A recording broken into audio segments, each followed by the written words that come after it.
Okay, India-Canada relations. Leading up to the incident that happened in the fall that the Prime Minister spoke about, would you say it was tracking in a certain direction, or was it kind of just ebbing like up and down up until No, that no, point? it had been tracking. Again, this is Positively. well, the issue itself has been tracking for many years. Okay, Okay. so during the 4 years that I was in India, it was a conservative government, and Mm-hmm. anytime a senior minister, anytime any minister came, usually in their first meeting from their first counterpart, they'd say, "You have a Khalistani separatist problem in your country."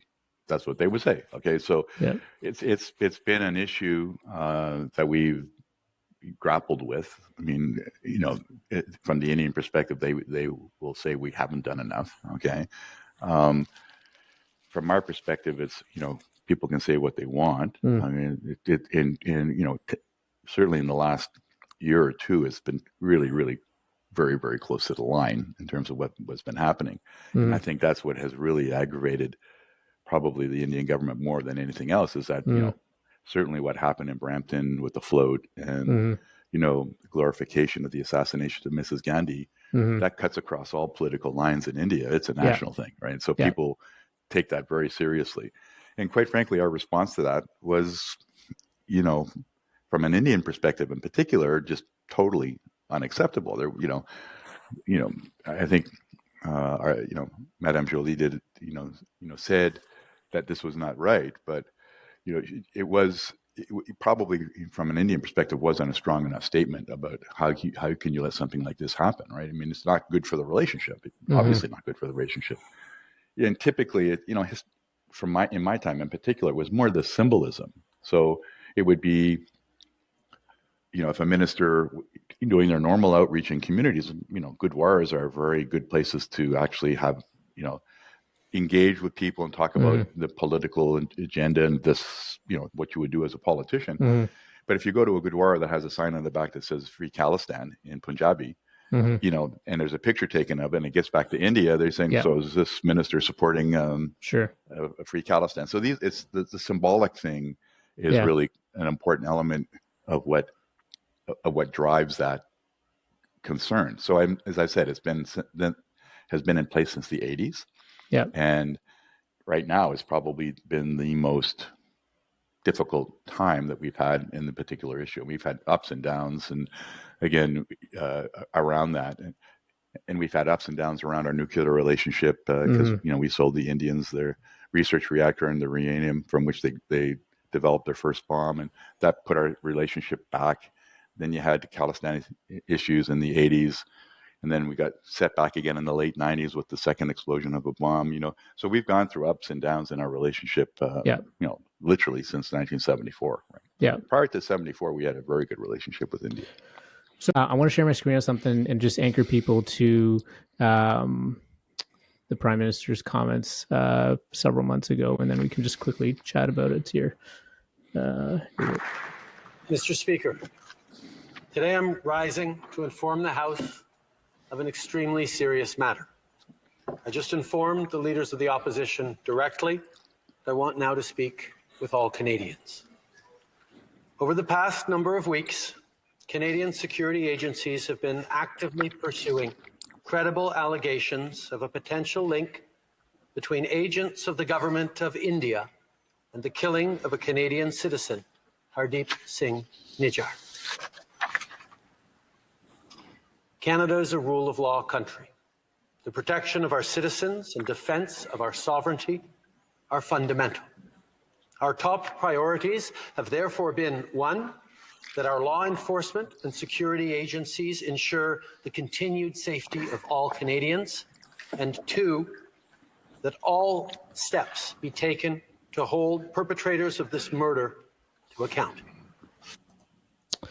Anyways, it's a 4 or 5 minute long statement, but yeah, just curious about the Prime Minister usually doesn't stand up in House of Commons often, right? Like there's been some key moments over the last 20 plus years. Jean Chrétien when he stood up, when the Iraq decision happened, Harper when he apologized to Indigenous peoples, right? So when I saw that personally, I was like, okay, this is a pretty significant statement. There must be some credibility behind this.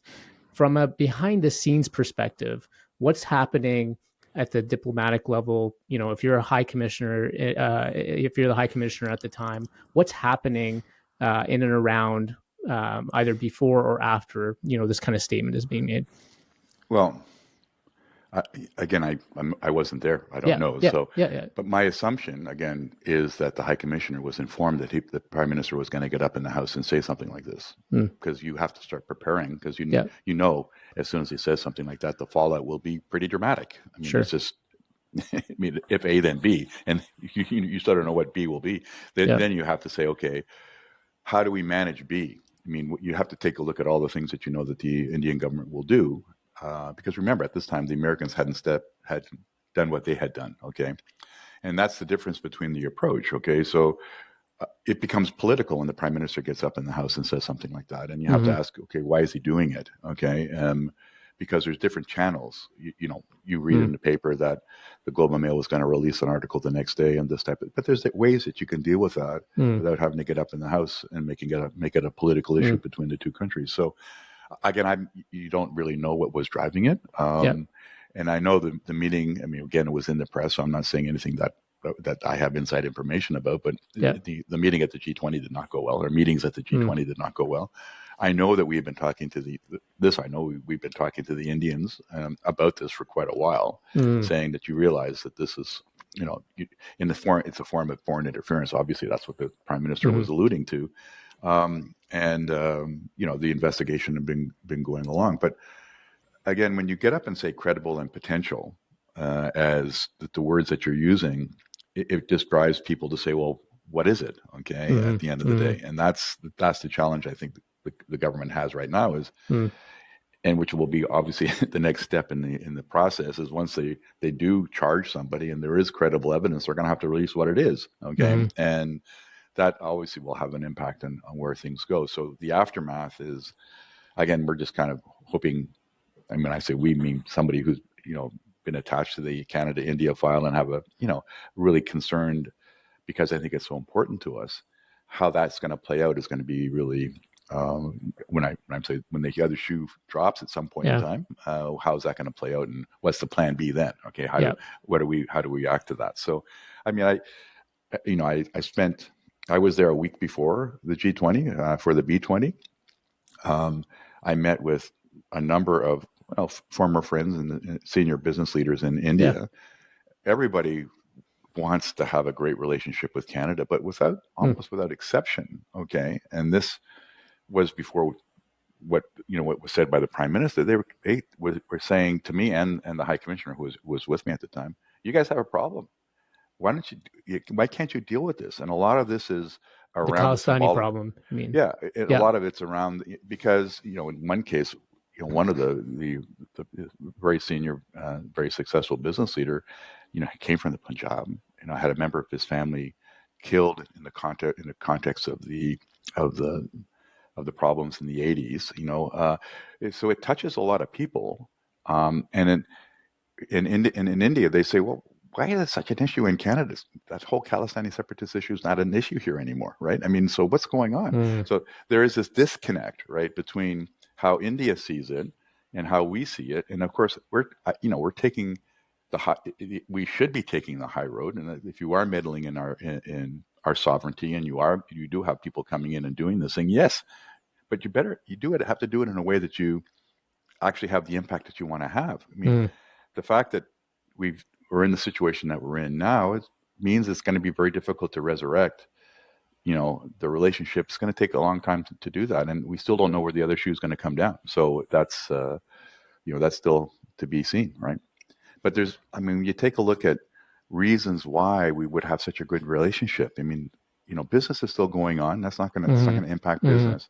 But, on the people side, besides the fact that we're capping foreign students and whatever, but you can see what the attitude will be in India towards Canada today. We have a problem that we're not resolving, and it's not really friendly to India. I mean, that's kind of how it goes. And when, the Khalistani separatist issue as an issue was sort of contained, okay, when I was there. I mean, there were only a certain group of people, but because of what's happened, everybody in India now talks about what Canada is, and that doesn't help your brand. Let's put it that way. So